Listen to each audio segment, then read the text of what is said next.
We know right now college football has you hooked. We're going to do the same. Welcome inside another edition of The Stampede, a podcast on the Texas Longhorns.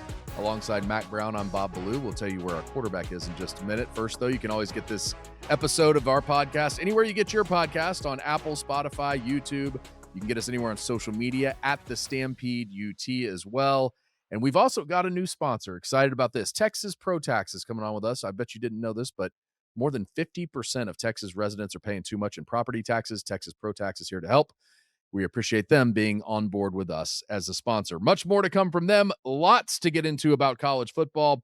We're going to talk about the college football playoff bracket. Everyone was very rational this weekend. Everybody's very excited. Nobody had any complaints about the 12-team playoff, so we'll get into that. Nobody had any positives. Right, nobody had any It was positives. all complaints. That's a good point. Well, we'll go through some of those complaints as well.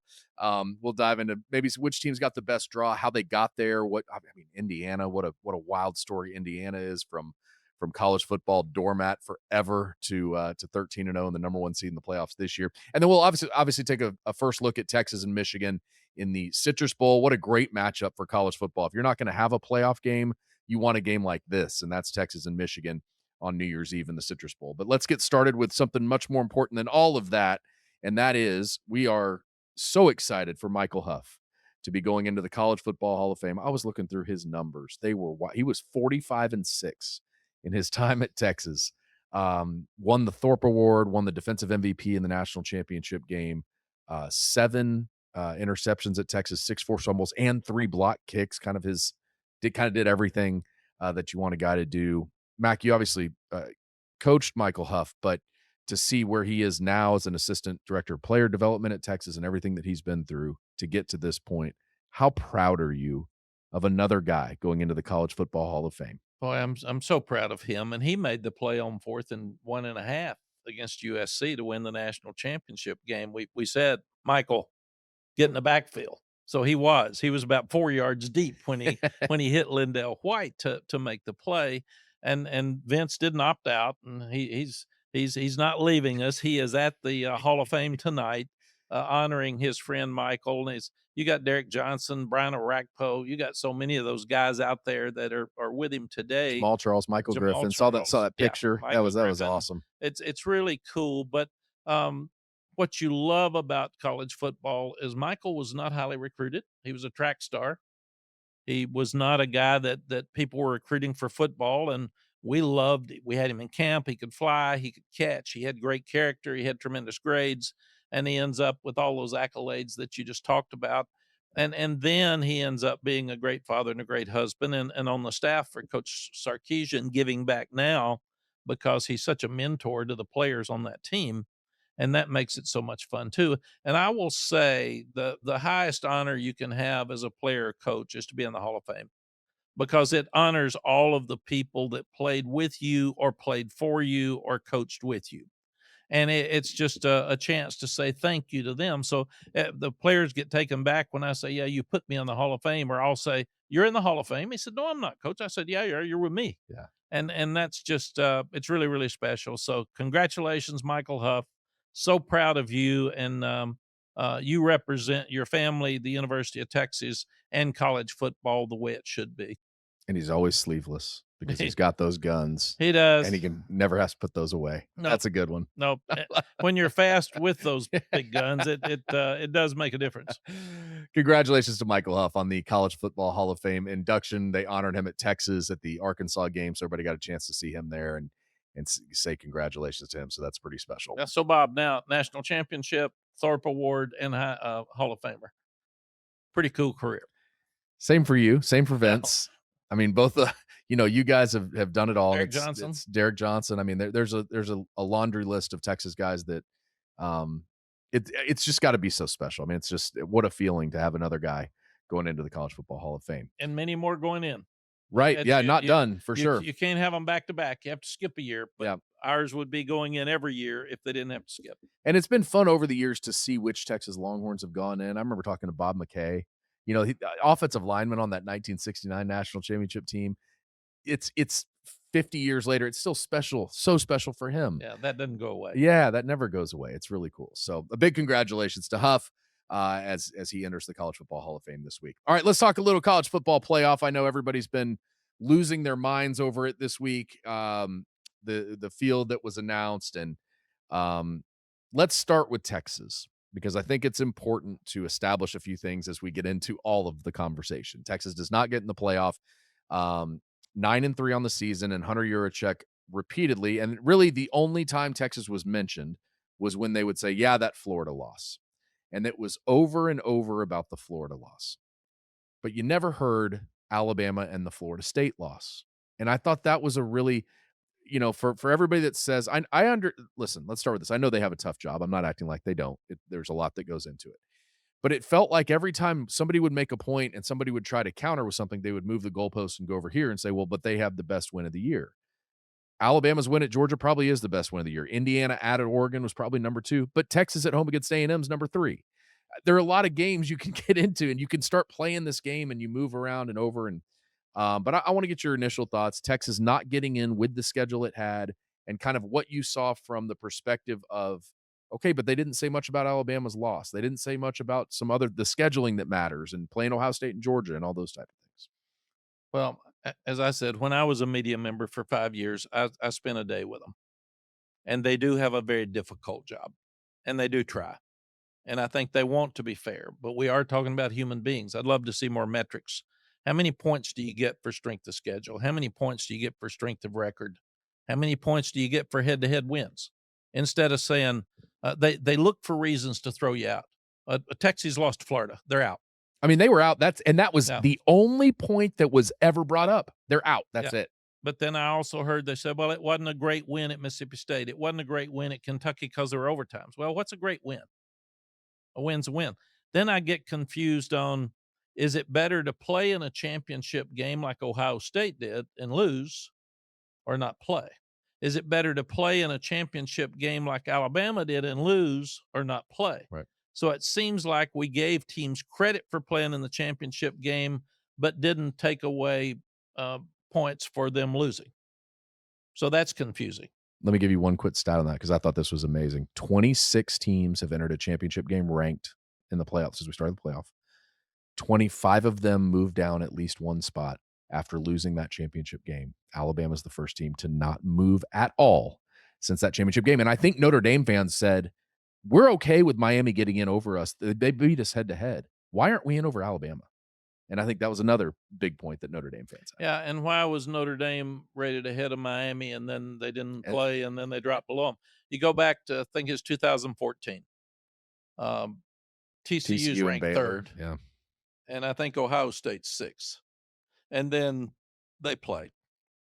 I'm at ESPN, the studio. TCU beats Iowa State, Gary Patterson, 55-3. Yep. Gary calls me and says, "Do you think I'm in?" And I said, "You better watch the Ohio State game tonight, man." Ohio State won big. Gary calls me and I said, "You're 59 nothing, I fif believe. They beat 59 nothing." Wisconsin 59 nothing. So they said, "Okay, that means that the brand school's gonna get in." And that's what happened. So they're human beings here. We've just gotta to make it smarter. Now, then you can handle it any way you want to. Marcus Freeman's team voted not to go to a bowl. Yeah. And then you can say, "Well, that's wrong. They can't do that." Well, they can. And Florida State did not make the playoffs a couple of years ago, the BCS, and they decided to go to the Orange Bowl and got beat 60-0 or something. Yeah. So, because all their players opted out. So, if Marcus's team doesn't want to go, you can't make them go. You just can't. It's not worth it. You're better off not They're playing. gonna have guys under the portal. They're gonna have a lot of guys opt out to go to the NFL. Yeah. They're gonna have guys that say, I just don't want to play. Period. And then And what that's do it. you do? And then you're gonna play all your freshmen against Yeah. kind of like what Or Florida State did. or you're gonna stink or get some guys Yeah. hurt, and that's what you do. Sark, I thought, handled it well. People said, "Well, you shouldn't be politicking for your team." Absolutely, you should. Yes, you It's should. your team. Yes. I didn't call it politicking, but I stood up for our team in '08. I stood up for our team in '04. We got in '04. We didn't get in '08. And people said, "Well, they're whining." You're not. You're giving facts. So good for Sark. And then I thought good for Sark that right afterwards he said, "Hey, didn't get in. We're going to play in the bowl game against a good Michigan team. And we're going to make this work," because that's what you do. We're sitting here in '08. We lose on the with 3 seconds left to Texas Tech. We'd already beaten Oklahoma. They were 1, we were 5. We'd beaten them during the year. Then Oklahoma kills Tech. and by the rankings, by the tiebreaker, Oklahoma gets in by a nose. So we're out. So we're all griping. So Al Groh's the head coach at Virginia at that Mhm. time. He's been the head coach of the New York Jets. Al calls and says, "We're not in a bowl game. Can I come out and watch your bowl practice?" And I said, "Sure, we'd love to have you." Al comes out and I said, "But bring a pad and pencil," like I always did, and said, "Tell me what you see." So Al watches the whole week of practice. He says, "Boy, you've recruited well. The defensive ends look alike. You can tell you have a profile for each position, and you've got a really good team, but you're going to get beat because you're playing Ohio State in the Fiesta Bowl, and you're going to get beat." And I said, "Why?" He said, "You're still talking about Oklahoma. You're still talking about not getting in. You're talking about the Tech loss. You better have an edge, and you better start talking about Ohio State." So I went immediately to the staff again and the team and said, "Okay, no more talk about Oklahoma. No more talk about getting screwed. No more talk about Texas Tech. We're going to focus on Ohio State." So we started talking about their Heisman Trophy winners. What a great game between Texas and Ohio State. The Fiesta Bowl is a wonderful place. And we said from that point, we had to start creating an edge every day in practice that was an edge created for Ohio State, not for griping about losing. And that's what Steve did. And that's what I was impressed so much with. Then we win the game, I think 35-31 with 16 seconds left. If Al Groh had not come to our practice and hit me in the face and woke us up, we would have lost the game to Ohio State in the Fiesta Bowl. So Steve and the staff's focus is totally on beating Michigan. Now, what do? You start looking at your roster management right now. Bob, some guys are going to opt out. Some guys are going to go in the transfer portal. Some guys are going to tell you, "I'm going to play in the NFL, so I'm not going to the bowl game." Good. We know it right now. This bowl game's about next year's team anyway. Mhm. And you sit down and start talking to guys. If they say, "I don't think I'm going to play," that means they're transferring. They're gone. So you can and now you're negotiating with guys that are coming back. You're also going to know after you'll have really hard practices with the young ones at home, like a spring practice.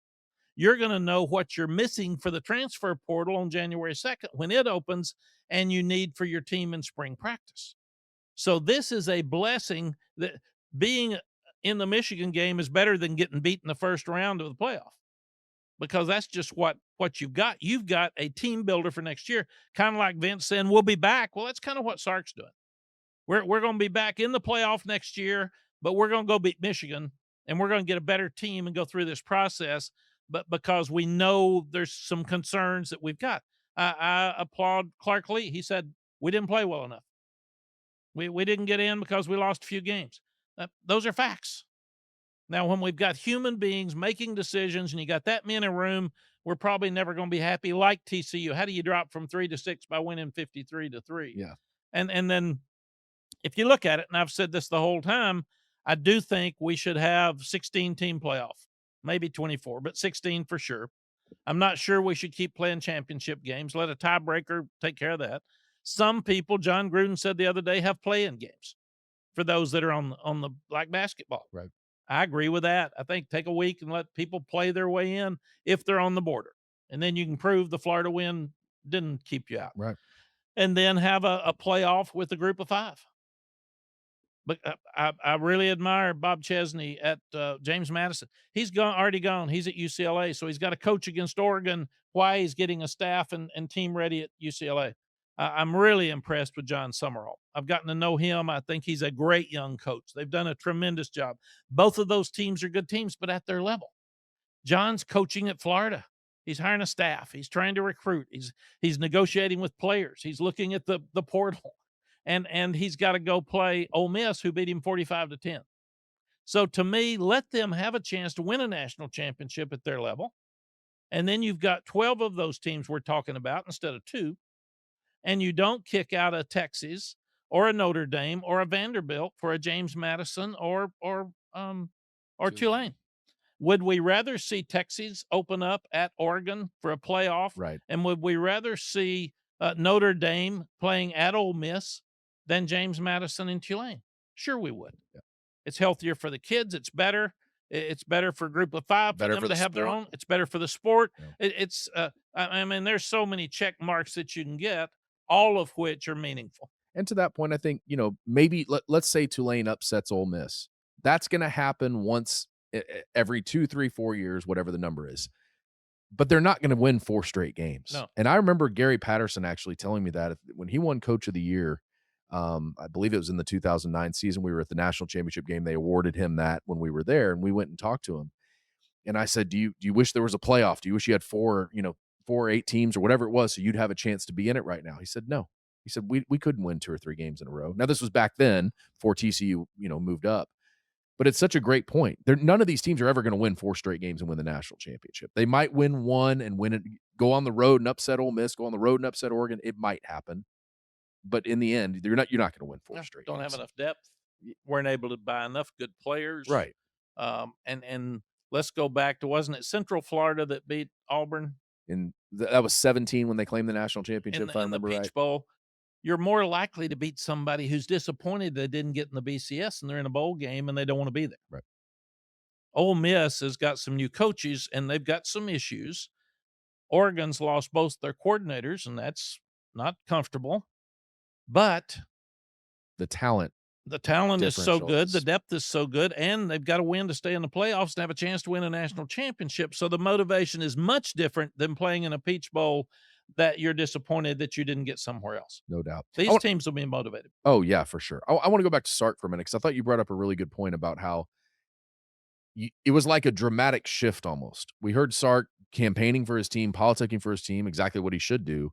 But as soon as they found out they weren't in, he flipped it, and he said, we got to focus on Michigan. We got to move on." I want to hear from Sark a little bit about. I asked him. I said, Notre Dame opted out. Did y'all consider it? Was it even on the table for you guys? And then on top of that, just how do you move forward? What is it that you do? So here's what Sark had to say. Yeah, I think a couple things. One, no, we did not. We felt like if we didn't get into the CFP, being right on the cusp, we'd have an opportunity to go to a really good bowl game. And you think about the long-standing history and tradition of the Citrus Bowl with a really quality opponent being in Michigan, coming out of the Big Ten. That this was going to be a great opportunity for us, for our players, for our team. When you really look at our guys last year, we didn't get the bowl experience at all.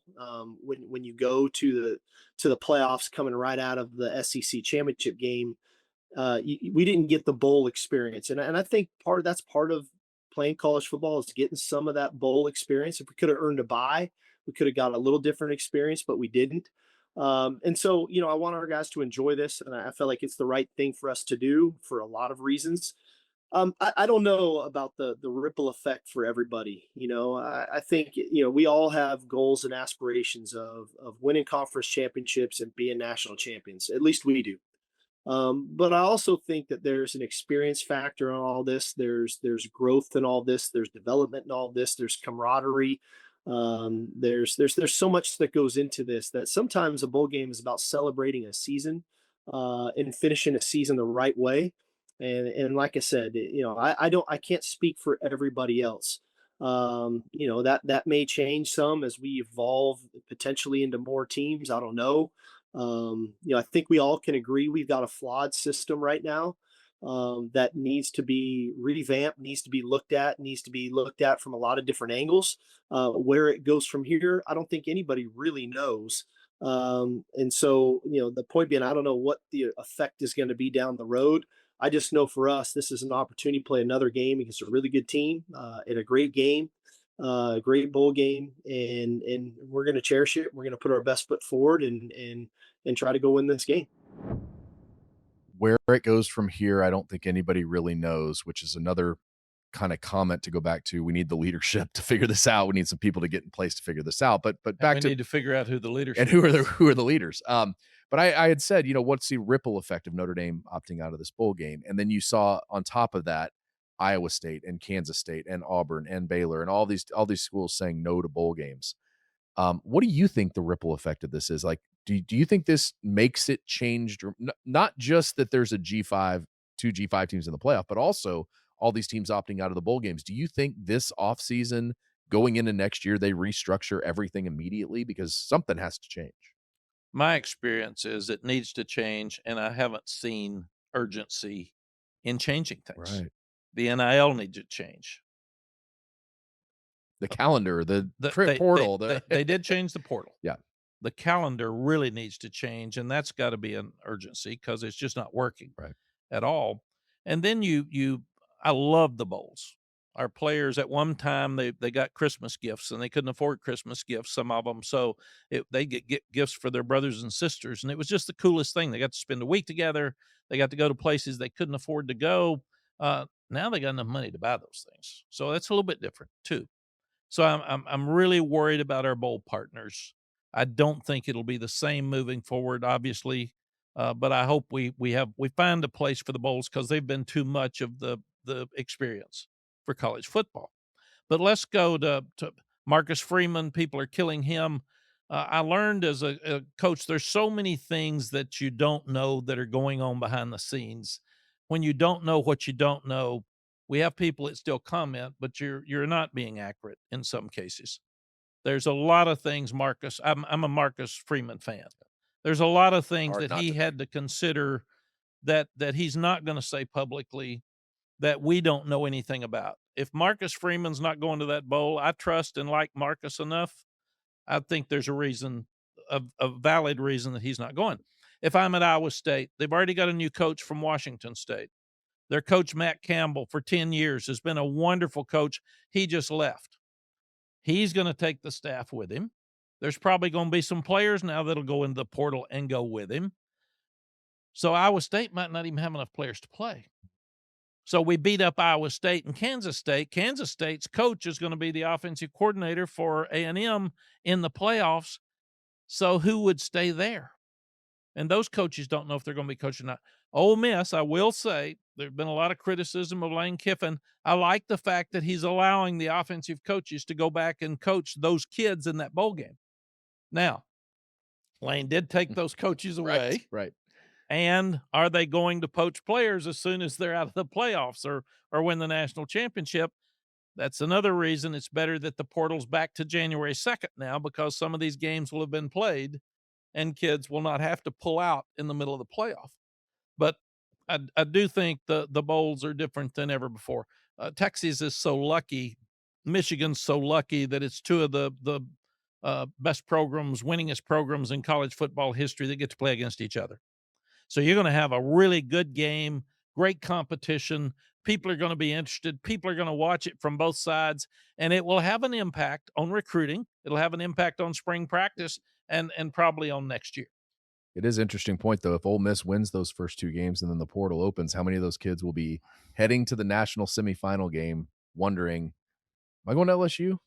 Well, Will I be here next year? The national championship game's on the 19th, and I think the portal closes on the 16th. Right. So that could get really It interesting. could be really, depending on the team that's in there, it could be very interesting. Yeah, and I think now we should probably the portal was moved to the 16th, I think, because that's when school starts.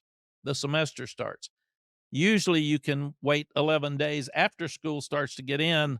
I would think that they should move the national championship game up sooner, more toward January 1. But if not, they should at least extend the portal Right. past the national championship game so kids could play for a national championship and still have a chance to transfer if they want to. We're giving you a month notice on this because if Ole Miss were to make the national championship game, and a lot of those guys are considering leaving for LSU, It'll be a good they would show. have to enter the transfer portal 3 days before the 3 days national before the championship national game. championship game. Yeah. Which kind of goes along with Lane. It really, in the end, I mean, it just kind of fits with Lane. Before we go to break, I want to get your thoughts just on what's happened with Notre Dame and what Texas said about rescheduling and how much of these teams look at, does Texas cancel the Notre Dame series in 2 years in 28 and 29 because of the scheduling? Because they're going to the nine game SEC schedule next year. You have to play one out of conference, one Power Four opponent, or Notre Dame included in that. That is still on the table. So they've said they're gonna honor the Ohio State and Michigan games, but with the scheduling part of it, do you cancel the conference championship games? Kirby talked a little bit about that extra game that they have to play in the SEC. That would have been the 9th game that Georgia and Alabama had to play. And I do want to hear from Kirby too, but because we have that clip of him. But what are your thoughts on kind of what teams should kind of look at as they're approaching their schedule and what conferences should do as they're approaching their schedule? Yeah. The College Football Playoff Committee cannot feel comfortable with as much criticism as they've got. Mm-hmm. and they're in a very difficult spot. We said that. I wouldn't want to be them choosing the schools, but I think the pressure needs to be put on the committee about give us guidelines. We need clear guidelines that if we are going to play an Ohio State game, that's not going to hurt us. If we are going to play in a championship game, that's not going to hurt us. If we lose those games, if not, let's play El Paso. That's and then get another win, because if you're going to say, well, they had 10 wins and they had 8, then let's go get 10 wins. So what's important, committee? Tell us how you get in. And we thought they had these We did. guidelines. We thought, okay, here they are, and then they weren't even like on the table. No, but It's wild. we've got to have specific guidelines, and we got to go by them. And that's the only way that's fair to athletics directors and coaches trying to schedule. How do you schedule 3 years from now when everybody's wanting a national championship? How do we keep championship games? If we do, it's just for money and TV. For sure. Because right now they're not. It doesn't seem to be hurting you if you lose. And should we give them a lot more reward if they win? Should Georgia be ahead of some of those others because they won their championship game instead of just Why was Georgia not ahead of Ohio State? That was a weird one. I thought that was really weird. So committee needs to give us specific guidelines and clarification so we can all be happy. If we should be able to choose those teams on Sunday based on the guidelines, we shouldn't have to wait to see who gets in. And to that point, I want to hear from Kirby here, because you talk about they're going to that 9-game SEC schedule. Now you got to play a conference championship game. That's a 10th SEC game with another point in it. So here was Kirby's point following the win over Alabama, the 28-7 win in the SEC championship game. Look, guys, both those teams tonight were beat up. I mean, you guys need to do a deep dive and deep study, and I'm going to jump on a soapbox now because I'm going to take your question and run with it, but I want to give you a hypothetical. Okay, that was the 9th game of our SEC schedule, right? So now just imagine that was the 9th game of the season for everybody in the SEC, and everybody played another SEC game. Now, I'm not saying it was on this week. I'm saying it was on a previous week. So that's 8 more losses, right? 16 teams. It's 8 more losses in our league. So 1 team, 2 teams, let's say this last weekend it was Oklahoma and Ole Miss or whoever hadn't played yet, they played and they got losses. And then they're going to go to the SEC championship and play another game. Those 2 teams were beat up tonight, and that was the 9th game of the year. And we're looking at next year having another game. I mean, the coaches in our league are concerned about it, very concerned about it, and I wouldn't be doing my job if I didn't speak my piece and say that it's concerning. Because if that game affects Alabama, I don't know if it will or not. I have no say-so in it. I've sat in those shoes many times where that game cost you an opportunity. But hypothetically, every team just played another game in their 9th game. So there's 8 more losses. Who just dropped out? All right, and then there's another game, SEC championship. The SEC runs through Athens until it doesn't. That's the guy that wins all the games in the SEC championship or the SEC, saying that this is a huge issue. And he said the coaches are concerned about it, and it's understandable. I think they should be. And athletics directors, presidents, and fans are going to have to get used to more losses too. Right. We all want better games. We all want to schedule a 9th game in the league. Well, that's another loss for somebody. Like Kirby said, if there's 16 teams, there's 8 losses more each week. And we're trying to fire coaches. We're running out of coaches. We're recycling, and there's not going to be enough of them out there, and they're all human beings. So, but Kirby's so right. As we all want 24 team playoff, we all want 16 team playoff, we all want championship games, we all want them to play Michigan and Ohio State, but we're worried about them being healthy. And we've cut scholarships. We had rosters at 120, and now we're down to 105, even though they're scholarship players now, where 15 of those were walk-ons. I don't know. Yeah. There it is. I mean, no, that's it. Just stop there, because that's it for everybody, right? Yeah. I don't know. When do we worry about health? And then we gripe, and I'm one of them. We gripe about players opting out when they're worried about their future. These kids, after they see that they're not going to accomplish what they expected, they're going to start looking at the next chapter and the next step. Is that fair? Probably. Not good for the game, Right. but it's probably fair. And not many Cedric Bensons out there that decided they were going to play. And Texas kids some of them are making decisions with their agents right now. Should I play in this game? And we had some not play in our bowl game. In fact, we had our 4 best players for the 5 years I was there not playing our bowl game. Then some would go play in the Senior Bowl, but they were worried they'd get hurt in the bowl game, but not the Senior Bowl. And it's all driven by the agent at this point, and I get it.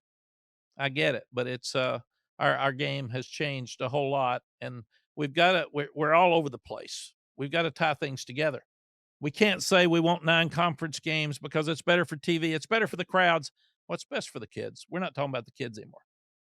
We can't say that we want 16-team playoff, but we want the championship game and 9 league games, and we're going to play through a second semester. What about the academic schedule? What about the academic calendar? When you are practicing and playing through finals, that's very difficult for these kids. So you have to just drop that. Well, that shoves things back further. If you don't start the semester and maybe you're a struggling student at a great university like a University of Texas, and you're going to miss parts of that first 10 days, that's tough for you to catch up. So we've really got to look at what's best for the kids, what's best for the fans, because you're paying for it, what's best for the sponsors, what's best for TV, and coaches, but what's best for everybody instead of what's best for my school. And that's really important moving forward. Everything changed so dramatically in such a short amount of time too, that there was no way to get this right on the same page. Well, we're in a moment where we really need it all on the same page if college football is going to move forward in the most positive direction Yeah, possible. we got hit right in the face. Right. And we got knocked out, and now we're trying to wake up. Everybody's trying to stagger off the mat. Like, it really is. Can I get back to the corner just for a minute so I can figure some things out before I go to the next round? All right, we're going to stop this part of the conversation here. We're going to get into a little bit more of the teams that are in the playoff and how NIL has affected some of those teams. We'll get into that when we come back. This is The Stampede, a podcast on the Texas Longhorns. College football not feeling as juicy as it once did? Let me put you onto something that'll shake up your Saturday and every other day of the week. Because now that Wendy's has crispy chicken tendies and a powerhouse lineup of new sauces, it's time you transferred to the hottest team in the league. That's right, Team Tendies. Wendy's Tendies. They're making their undeniable rookie season one for the books. Enjoy first-string flavor from some 5-star recruits. Rep your own new favorite team everywhere you go, but make sure to cheer with your mouth closed. Take it to the end zone of savory sauces like honey barbecue, creamy ranch, and the new Wendy's signature sauce to experience a total taste bud blitz of flavor. It's time to join a team that won't upset you with an upset. Taste the phenom that's gracing the gridiron with its juicy, crispy, and tendery tendencies. Don't fumble the bag. Commit to Team Tendies and call the most delicious plays in the playbook. All right, huddle up. Tendies on 3. Tendies on 3. 1, 2, 3. Tendies. Let's do this. Wendy's Chicken Tendies, now at participating U.S. Wendy's. From Longhorns to startups, Branded Bills has you covered. Whether you're repping burnt orange pride or building a brand of your own, nothing tells your story like a custom hat.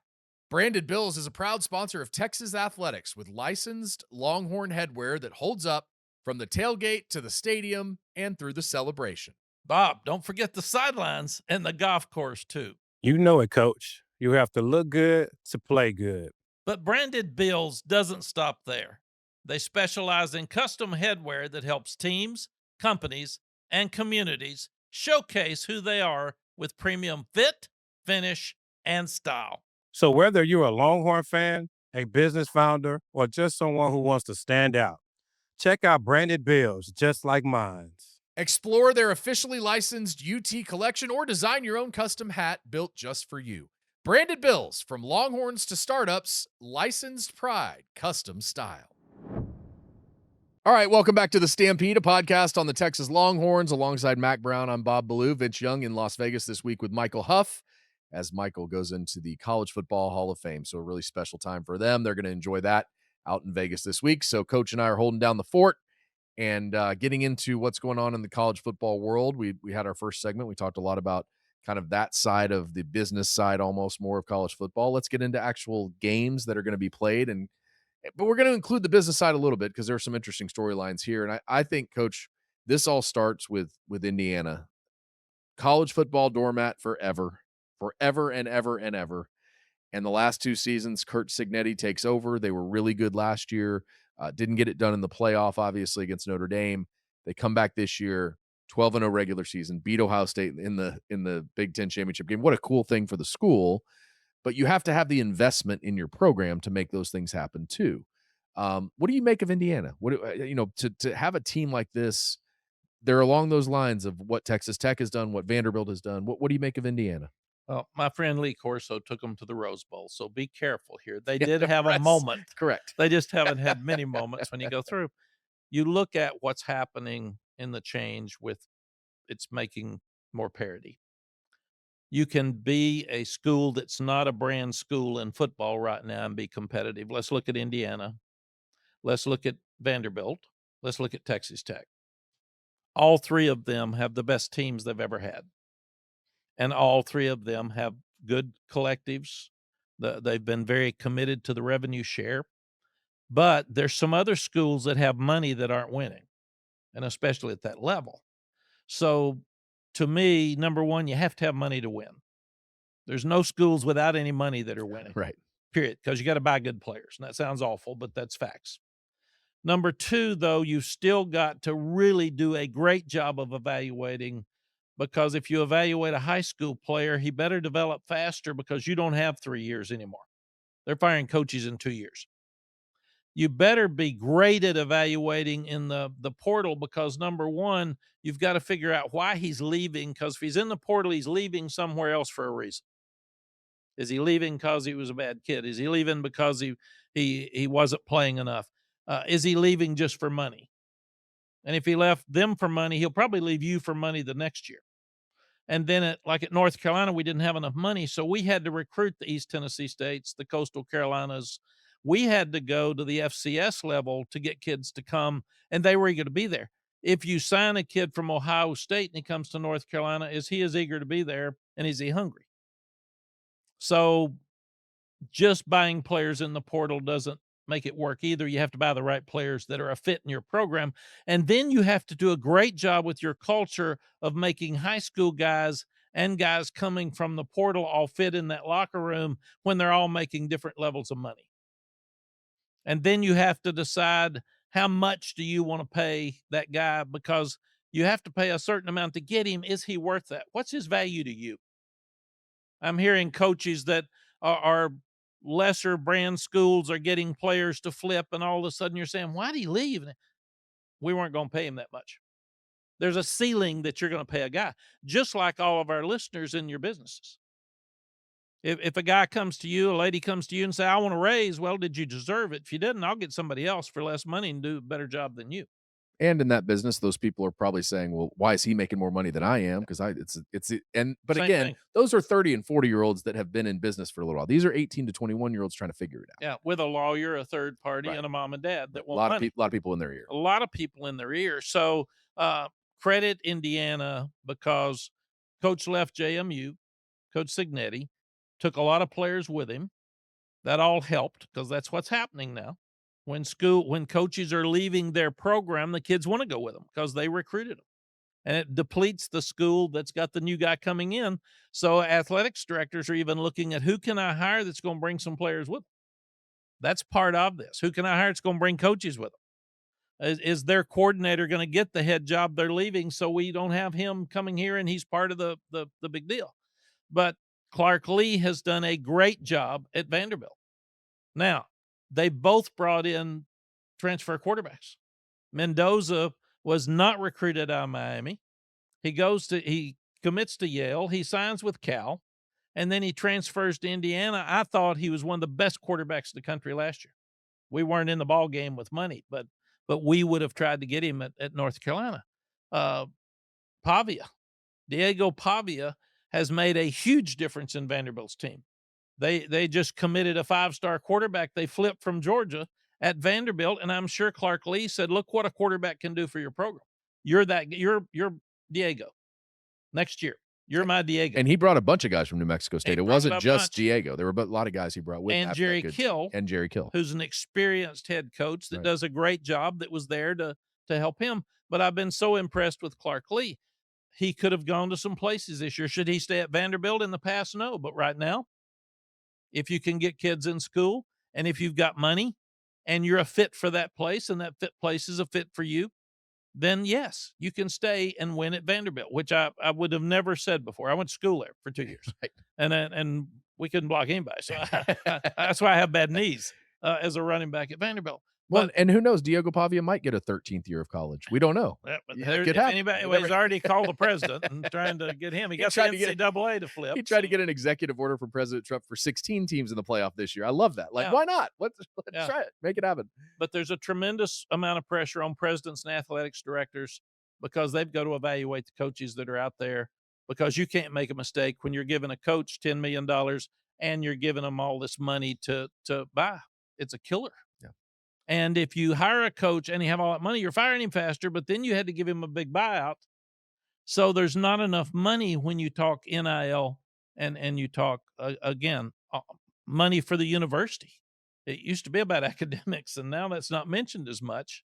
So you're really looking at a system that's not sustainable, and you're looking at, if you get an Indiana, a Vanderbilt, a Texas Tech, because Joey McGuire's done an unbelievable job. They're getting everybody else fired because all the administrators and fans are saying Indiana did it with this money, Right. Vanderbilt did it with this money, Texas Tech did it with this money. Why can't you? And there's different reasons in every one. Sure. It's usually alignment. It's usually you hit on a quarterback. Texas Tech has done an unbelievable job with their defense. The defensive coordinator's done a great job, but they have got great players. We've talked about it a lot. Texas Tech has never had a defense. They have And not. So Michael Leach You didn't knew know how that. to spell defense. But Mike used to laugh and say, we have to stay on the field so long our defense doesn't need to go out there. yeah, I mean, And- Jacob Rodriguez has just been unbelievable. And they have a bunch of guys on that defense that have played great, but he's kind of the headliner, and what he's done this year is pretty Yeah, cool. and then Roberts ends up being the player of Right, the game, the other right, linebacker. right. So, but the front, Yeah. that front looks like a playoff front. So it's going to be really interesting when we talk about playoffs here in a second. You want to get the right straw. You got to have the right schedule in the playoffs too, and you got to be lucky to get the right draw. But we are at a time where if you've got a quarterback, you're a good evaluator, and you're a fundamentally sound coach, you can win a whole lot of ball games. And if you're not, you can have a lot of money and get fired, and you can get fired fast. And you know, there are only so many national championship coaches coaching today. I mean, it's Kirby Smart and Ryan Day. I'm sure there's somebody I'm forgetting off the top of my head, but that's about it. Dabo Swinney. Dabo Sweeney.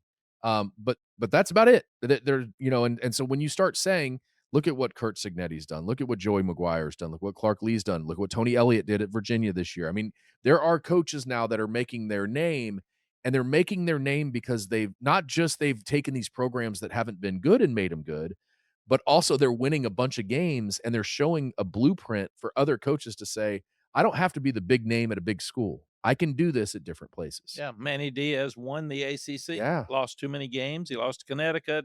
He lost to Tulane, and that hurt him, but he did win the ACC, and that's something Duke hadn't done in a long time. It's pretty incredible. All right, let's dive in a little bit to the seeding and kind of where some of these teams maybe should or shouldn't have been. I know we've had Miami should have probably gotten in over Notre Dame, but shouldn't have Notre Dame gotten in over Alabama. We could talk about that. I was very surprised. Ole Miss was ahead of Texas A&M. I know it's only a spot, but every spot matters. Texas A&M had a fantastic year.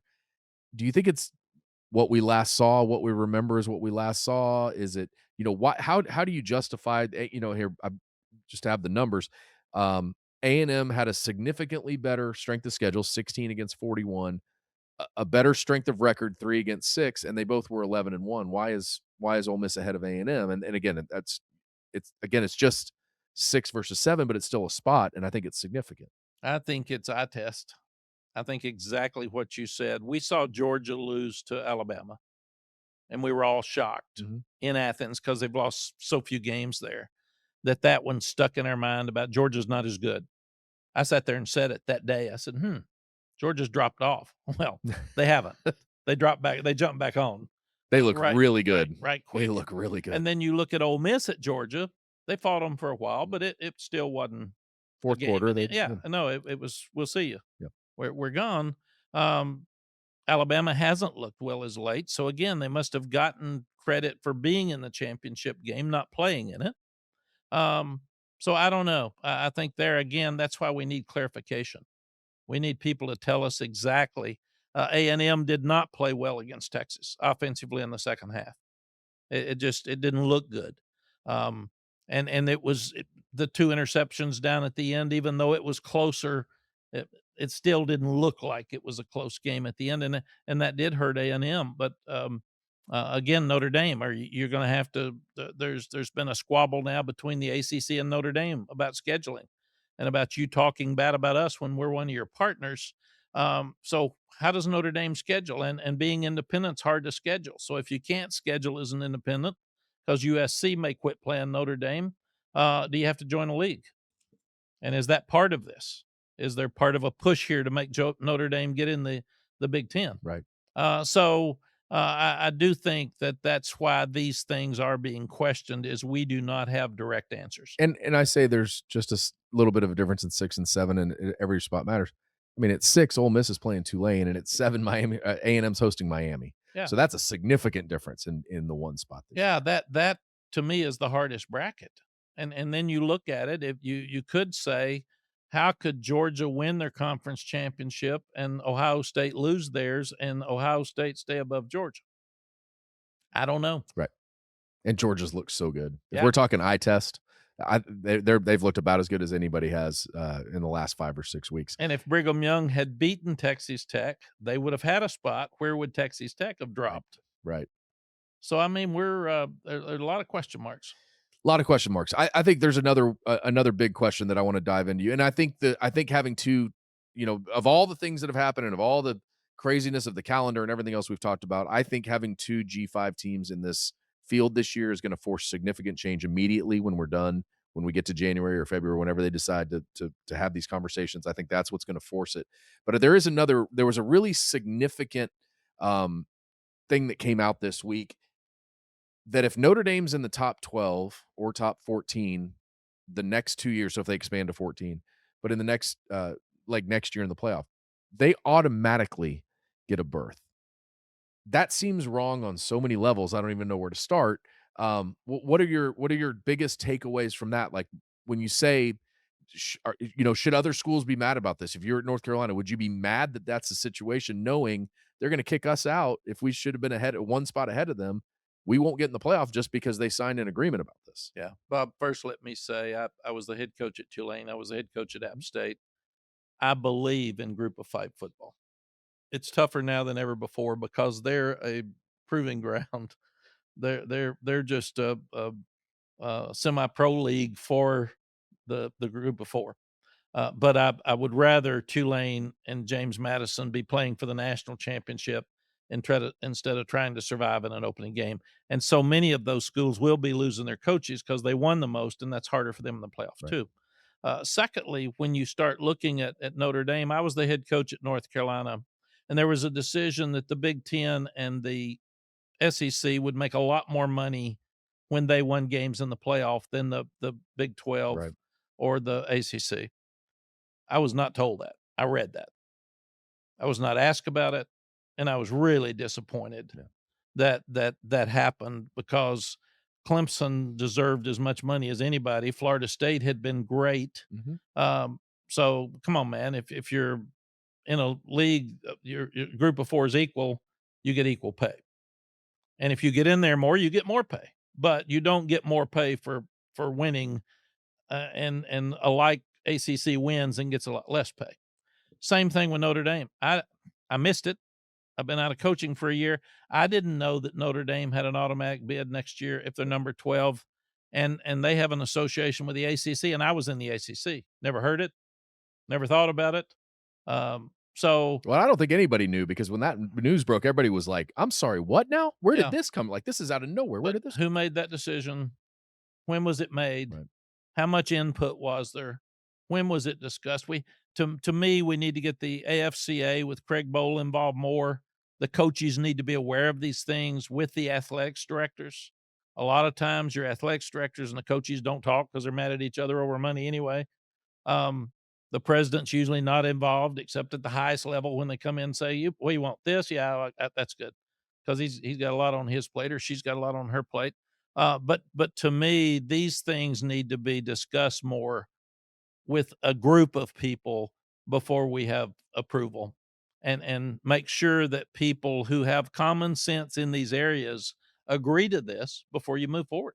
This is huge. It's huge that they're the Absolutely. only team in America that has an automatic bye other than the highly ranked um, champions. How do you think other teams react to that? Do they say, well, let's again, I know the money situation's a part of it, but do they say we need to get all these other schools to back out of their games with Notre Dame because let them go play, MAC schools and Sun Belt schools all year and then show up for the playoffs and see how they do? Yeah. Notre Dame is one of the premier teams in the Of country. course. And historically, Heisman trophies, national championships, they do it first class. They go by the rules. They have academics. I mean, they are a team that you want to play because it fills your stands and you're going to make a whole lot of money. So I don't think anybody's going to quit playing Notre Dame. And that's just, you go to their place. It's one of the most well-run stadiums. They treat you great. I couldn't believe how many people as we were walking in some of these stadiums you play, they're cussing you and throwing things at you and shaking your bus. You walk up there and they say, welcome to the Irish. Welcome to South Bend. So glad you're here, coach. Can we help you? And then they kick your butt. So that's it. But they really have a class program. And That's I hate it. that's what Nebraska used to do, by the way. That's They when they did. had that 47-game win streak. I remember it was like, everybody's so nice up there. I said, yeah, they win every time they play. Of They course did. they're nice. Well, when we beat them that night and broke their 47 home game winning streak, Ricky Williams and Jack Arute and I with ABC were on the field doing an interview after the game. You walk off the field at Nebraska and they've got little ropes and then a bunch of fans. So there's no security. And I told Ricky, put your helmet on because we'll probably get things thrown at us. And he gained 150 yards against the black shirt defense. And we're walking off and there's 100,000 there that were chanting Heisman, Heisman, Heisman. I thought it was one of the classiest moments in college football history. And I've been such a Nebraska fan since then. I didn't mean to derail that part of the conversation. I just love you were the one that broke that winning streak, and I love that story because they have always been that way, and they I'm sure they're a frustrated fan base now, and Matt Rule's trying to get it back, but it always is kind of fun to think about what fan bases are like when you go there. So you go to Notre Dame, and the money is very important in this. If they come to your stadium, it's obviously going to sell out. Everybody wants to be a part of it. TV game Because it's at the it's highest a TV level. game for sure. So yeah, it really is interesting points of how do you handle this with Notre Dame now that this MOU is signed that nobody knew about, and what's the next step for college football from here in situations Well, like and this? to me, credit Notre Dame. I mean, we shouldn't be mad at them. We should be mad at the people that did it. So who allowed it to happen Yeah. and put us in a weaker position? Duke can't get in as ACC champion, but at the 12th spot in the um, schedule next or in the rankings next year, the college football playoff rankings, Notre Dame can get in. I mean, that's pretty tough. I want to ask you real quick, what are your thoughts as Texas A&M gets set to host Miami? I mean, Kyle Field will be rocking. It'll be pretty awesome. Alabama, Oklahoma. We've seen that game already this year. Kind of have an idea what to expect. What do you expect from A&M in Miami? Well, it's what you love about the playoffs. Everybody watch. It is going to be a great game. A&M is so hard to beat at Kyle Field. I mean, you talk about it rocking. It actually is rocking. Literally. When you go in there and as I said before they played Texas, I'm a Mike Elko fan. Marcel Reed didn't finish here like he wanted to. I think they'll be so pumped, and you lose your last game. It's an advantage, and Miami's on a roll. They improved at the end of the year. So I think it's one of the great games. That's why we should have Texas, Oregon. That's why we should have Notre Dame, Ole Miss, because we'd all be fighting to get to a chair instead of what's the score of that Oregon JMU game? Yeah. Yeah, well, I'm not going to watch the last half. And that's not, again, a knock on JMU. Sure. It's just different levels. It's why Bob Chesney left to go to UCLA and John Summerall left to go to Florida because they know it's a different level. But I think it'll be a great game. It'll be fun. One of the keys, I think, right now, one of the best things Mike Elko and Jay Bateman do on defense is their third down package. They try to stop the run on first and second down. They get you in third and long. They've got new people coming from everywhere, and they're really, really difficult. We saw that when we played them against Duke. So you got to stay ahead of the chains, and that's something that is very, very important. And they're really good at rushing the passer. Texas could not do that in the first half at all. They had third and long. I think 6 of their first 7 were like 3rd and 8 or longer, and they had a real hard time staying on the field. Arch made a couple conversions. All of a sudden, it flipped in the second half. But that'll be a fun one. It's interesting. Alabama and Oklahoma open it up Friday night, A&M and Miami play Saturday morning, and then those other two G5 games with Oregon and Ole Miss are the afternoon and the night game, and I believe there are NFL games on against those, so they kind of maybe figured, hey, let's get the games that we can get showcase our because Notre Dame, Miami, Texas A&M, Miami, I figured it'd be a night game Yeah, in did you Kyle just Field. change the playoff, putting Notre Dame in against Miami? I did. That was I it. just did. Not on. But We've said those two names all week and no other names, Yeah. so that's probably why. And for our listeners, Alabama killed Oklahoma and had lost 3 turnovers to none. And that was the difference in game. It was like 560 yards to very little. So the question will be, can Alabama take care of the ball? Right. Can Oklahoma beat them twice? And can Oklahoma create enough offense to win the game? Because Oklahoma's playing great defense, but their offense has been inadequate. And I could be wrong on this. I think you know that because I think that week you had Ty Simpson as your quarterback to go higher in your underdog picks. And maybe that was why you remembered and you got that one correct. So maybe that was what triggered that in your mind. And I only bring that up because we're going to take a break. And when we come back, it's Mack Brown's favorite segment, our underdogs of the week. We were awful last week. I'm glad we said we instead of me and we. We At least were it's awful. our whole team was awful. Everybody was awful. I was awful by half a yard. again. The tease of what Mac did last week. That's coming up. This is the Stampede, a podcast on the Texas Longhorns. We're back after this. Football season is in full swing, and Underdog is the best place to get in on all the action. Playing on Underdog is easy. Just pick whether your favorite players will go higher or lower on stats like rushing yards, receptions, touchdowns, and more. Get your picks right, and you could win up to 5,000 times your cash. This week on Underdog, I'm going to start with the Army-Navy game, and I'm going to go with Navy quarterback Blake Horvath to go higher than 107.5 yards passing. Then I'm going to go to the NFL. I'm going to go to the Cowboys-Vikings Sunday night game. Dakota Rain Prescott. Let's go Dak Prescott to go higher than 264.5 yards passing. Download the app today and use promo code STAMPEDE to score $75 in bonus entries when you play your first $5. That's promo code STAMPEDE. Underdog. Make picks. Win money. Must be 18 or older. 19 or older in Alabama and Nebraska. 19 or older in Colorado for some games. 21 or older in Arizona, Massachusetts, and Virginia. And present in a state where Underdog Fantasy operates.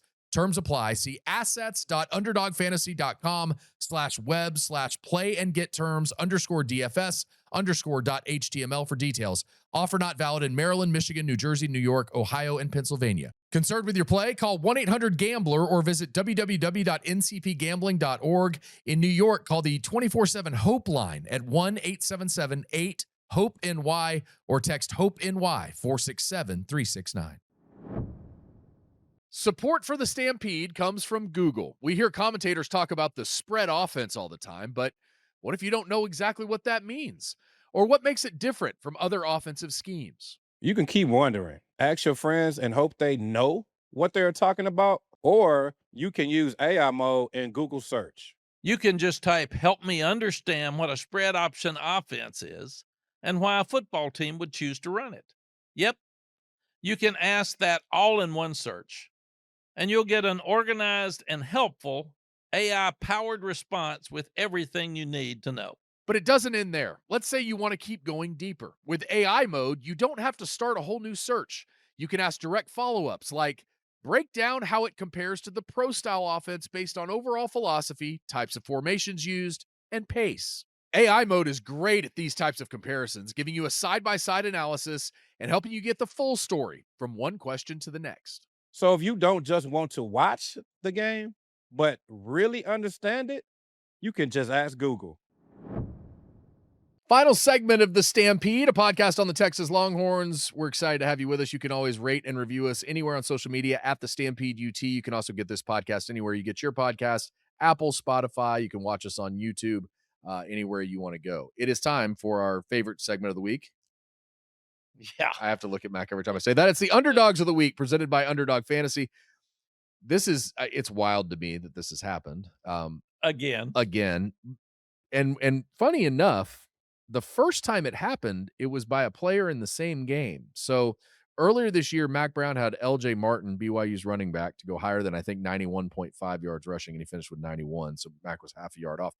And then in the Big 12 championship game, we had Austin Crockett product, Cam Dickey to go higher than 72.5 yards, and they get the ball back, and he has a run to kind of finish off the game. And if it had been a yard more, you would have won. But instead, higher than 72.5 failed because Cam Dickey finished with 72. And he scored. And he scored. If it'd been from the 11 instead of the 10, I would have won. So Mac falls to 7-10 this year. And again, I'd be that's fired. how quick you are, or that's how like right there you are, though. You'd be above 500 if those guys had half a yard more rushing. Yeah, when you lose 5 games and they're all one-score games, you still get fired.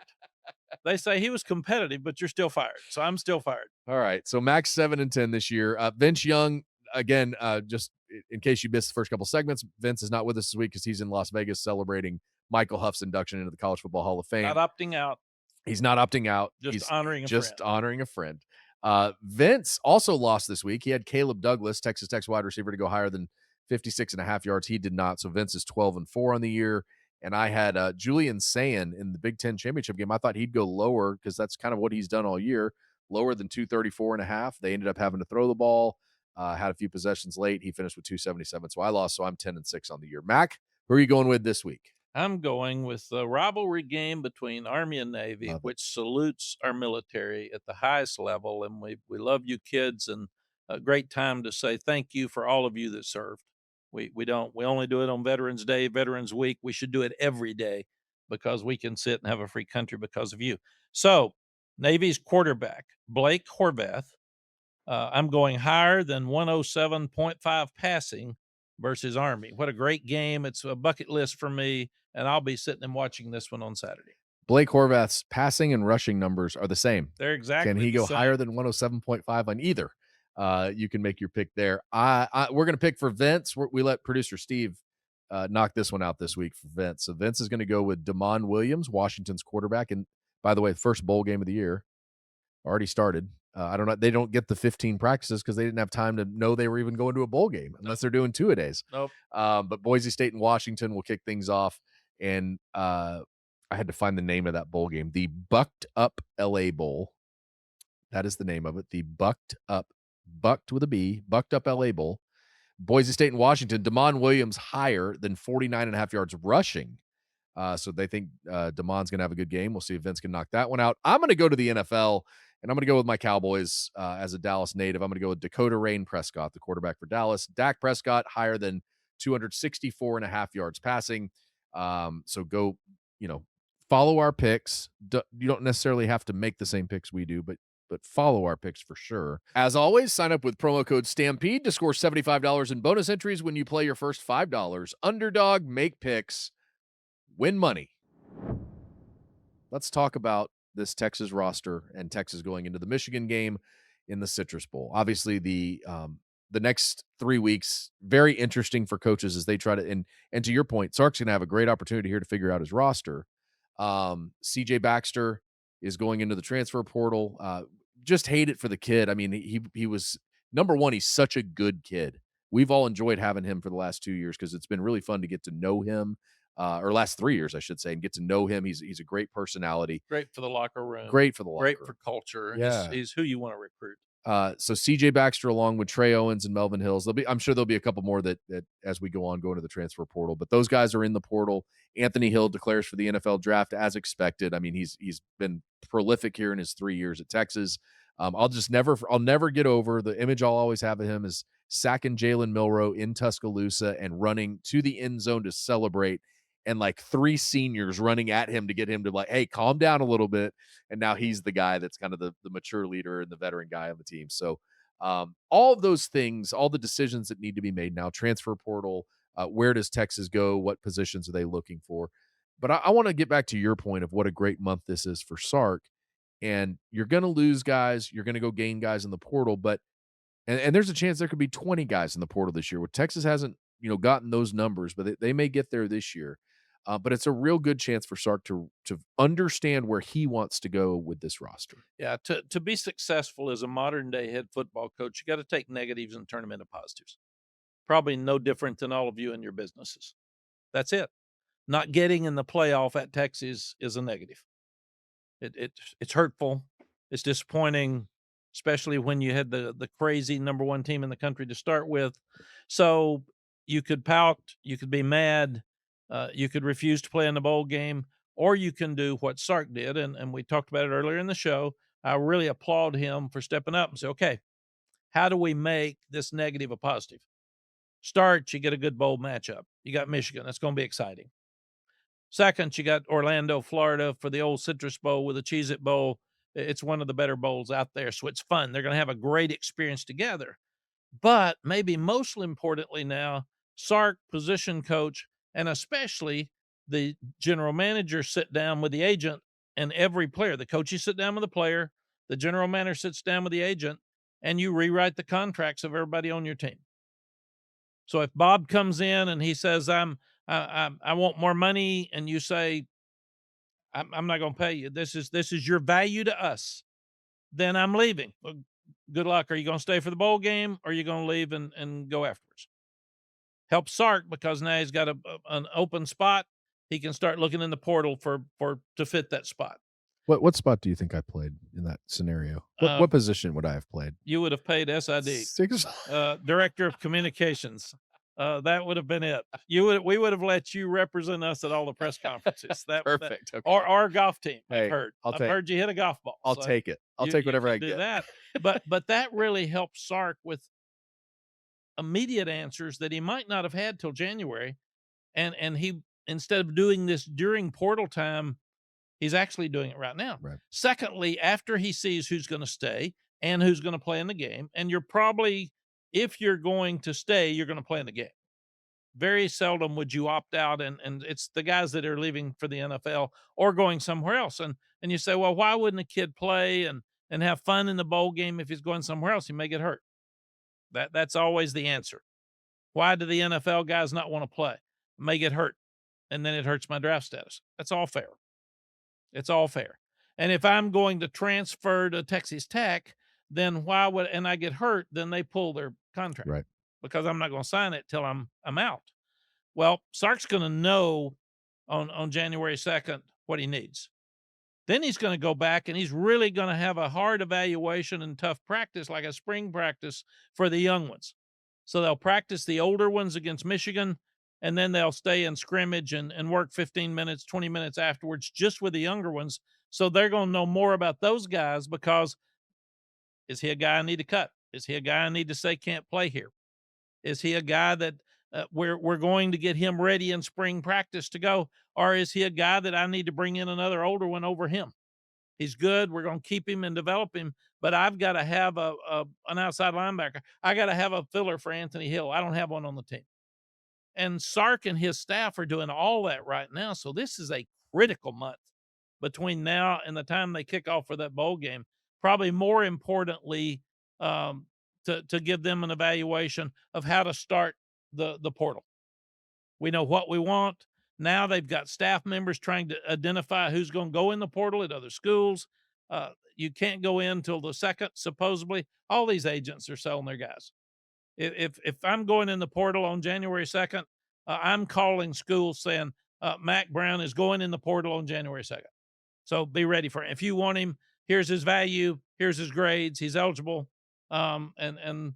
So they will be really, really prepared to start their portal evaluations, where last year they played till the week before the 20th, whatever it was, 13th Right. or something, and couldn't do any of this. So they will have better preparation for portal recruiting and for spring practice than they had last year. I think you brought up an interesting point, though. So when you see some of these guys at Texas transfer, I think you'll know the reason for some of them. But take their wide receiving core. I mean, all those guys are now kind of veteran guys. They have a rapport with Arch. But if one of them ends up leaving, it's not necessarily because Texas didn't want him. Maybe it was because he valued his number at a higher number, and some other school is going to pay him that. I think there's a lot more that goes into it now than ever before. So somebody just sees he's going in the portal, you go, oh, well, now they don't get along. And no, sometimes it's just frankly about money, or better fit or something like that for a school. We have to be careful that Sark can't say, head coaches can't say everything they know. And they can't answer questions because it could be embarrassing to families or other coaches, and they're just not going to do that. So a lot of times I'd catch myself there saying, how can I say this enough for the fan to have some clarity Right. about what happened without embarrassing people and without saying something that I had in a private conversation? And that's really important right now. But I talked to a head coach last year that was recruiting one of our players that was transferring from North Carolina, and he said, "What is he worth?"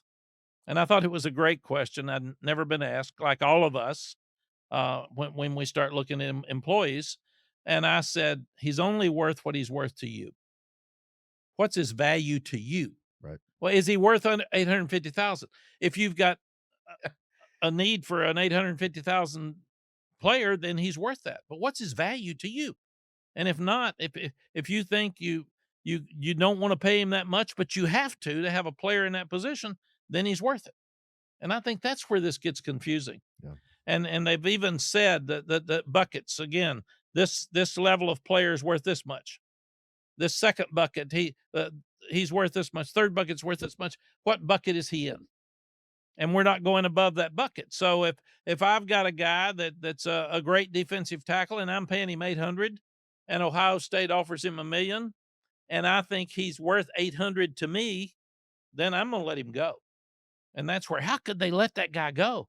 Well, his price went beyond what our level of pay would be for him. Just like in baseball or football or basketball, in professional, they have a salary cap. They have a number they've got to hit. Or really like employees. And right. If your employer thinks you're not worth that much and you come ask for it and you say you're going to leave, better have you a job. Yeah. Well, we'll get to see the roster on December 31st in the afternoon as Texas takes on Michigan in the Cheez-It Citrus Bowl. Pretty cool that Texas, for all the talk about scheduling, in back-to-back years, Texas gets to play Ohio State and Michigan in the same season, because they obviously went to Ann Arbor last year, went to Columbus this year, and then played them in the postseason in both years. What do you make of this game? 9-3 Texas, 9-3 Michigan. A good opportunity for both to get to 10 wins for Texas. It would be the first time since you did it from 2007 to 2009, which is pretty incredible for a program that's trying to continue to go along the right path to get to 10 wins again. What do you make of this one? I think it's an advantage Texas because of Arch. Underwood is a great young quarterback. Chip Lindsey, the offensive coordinator, was our offensive coordinator at North Carolina last year. They're going to run the ball. But PK is so good at disguising and moving people around. It's tough for a freshman quarterback to play against an experienced defense like Texas has got. And fans have to start looking at this game as a kind of a preview for next fall. You don't have Anthony Hill. You don't have the team we had 2 weeks ago. So you have to look at it as this is a great new start, new fresh start. Here's what we're going to see next year. So how good are we going to be? And fans can have fun saying, what do we need to fix? Right. That's what the portal's doing. So you can be Sark. You can be the coaches sitting there saying, this isn't fixed. So instead of wanting to fire them after this, what do we fix? We got a chance to fix it. And that's what's so cool. And Michigan needs to win. Texas needs to win. Texas ended better than Michigan. How will Michigan respond after losing to Ohio State for the first time in 5 years? Did Ohio State play a little flat against Indiana because they got the Michigan off their backs for losing 4 in a row? And did they take a deep breath and relax? Well, they come back now and be one of the best teams in the country. Right. But how will Michigan respond? They're going through the same process. How many kids will transfer from Michigan? How many kids are going to opt out and go to the pros? So it's a very unique and interesting couple of weeks here before the game. And then also, but there's a lot going on behind the scenes that are fun and exciting to watch. This is an interesting point in this. I know Steve Sarkisian. I don't want to say I know. I don't believe Steve Sarkisian would do something like this. But do you think there are coaches around the country that will look at some of these bowl games and say, I know we're losing all these guys to the portal. I know we have this going on, that going on, whatever. I can't play my best players in this game because now I've got to worry about my roster for next year too. I've got to worry about, am I going to get hurt? All my other guys are worried about, are they going to get hurt? Do you think coaches at some point will say, I can't play my All-American center or my All-American whatever because I can't have my All-American quarterback. I can't have him hurt before we go into next season because it's my job.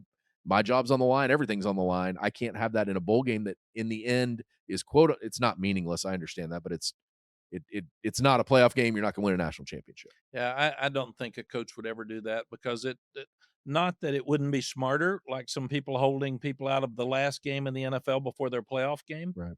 But how do you explain that in your locker room? You're not as important as he is. I'm going to play you. So if you get hurt, I'm fine. How do you explain that to the parents? How do you explain that in recruiting? How do you explain to your fans you're playing a game and you don't care if you win? Another one, they're going to travel to Orlando and spend They're their gonna go. New Year's there and all that. I've gotten such a better perspective as a fan this year because I'm not traveling with media and TV. I go to games as a fan. I sit in traffic. I get out. I walk through tailgates. It's expensive, Yeah. and it's really tiring, and it wears you out. And if you win, you're on a high and you're exciting. I can understand if I fly to Columbus, Ohio and get beat and I'm disappointed and my identity is tied to this team. I understand why fans get mad now. I would have a much different perspective as a coach because I'd be mad with them. And I was mad with them, but I was mad at them for being mad when I was mad. And that's just part of the deal as you go through. But it's if you go, they have scoreboards for a reason. If you're going to decide to go to win, man. I think that's the most important thing. Well, it is Texas and Michigan in the Citrus Bowl. We'll obviously get into that game and the particulars of it more in the next few weeks. But for now, we hit on a lot of topics in this show today, and none of this stuff's going away. It's going to be all stuff that we continue to see how it develops. I'm sure we'll have some more breaking news about things like this Notre Dame MOU that they signed that will come about, and we'll continue to kind of further this conversation. But always appreciate your insight into it, and really look forward to this December and how these things kind of start to turn. Well, thank you, Bob. And it's great conversations like this and that you all will have after this show that are going to create change. Because we've got to discuss it. We've got to be strong with it. We've got to talk about our concerns because this involves all of us. Right. It involves the fans. It involves the administrations. It involves the agents. It involves the conferences, the commissioners, the NCAA, the Congress. I mean, this is big. Yeah. If it was easy to fix, it would be fixed. But there needs to be some urgency, and it's got to be fixed. We all say it's flawed. Who's going to be the group to pull it together? We got to have a lot of smart people get in a room and start making hard decisions to fix these things instead of continue to talk about the problems. That doesn't help us. And we're really lucky here on the Stampede because we have one of the smartest to ever do it in college football. Mac, thanks for your time. We look forward to getting our quarterback back next week. For now, we thank you for listening. It's our podcast, The Stampede. You can catch us anywhere you get your podcast on Apple, Spotify, or watch us on YouTube, and you can rate and review us at The Stampede UT. We look forward to another great episode of this one next week. That's it for this edition of The Stampede, a podcast on the Texas Longhorns. We will see you next week.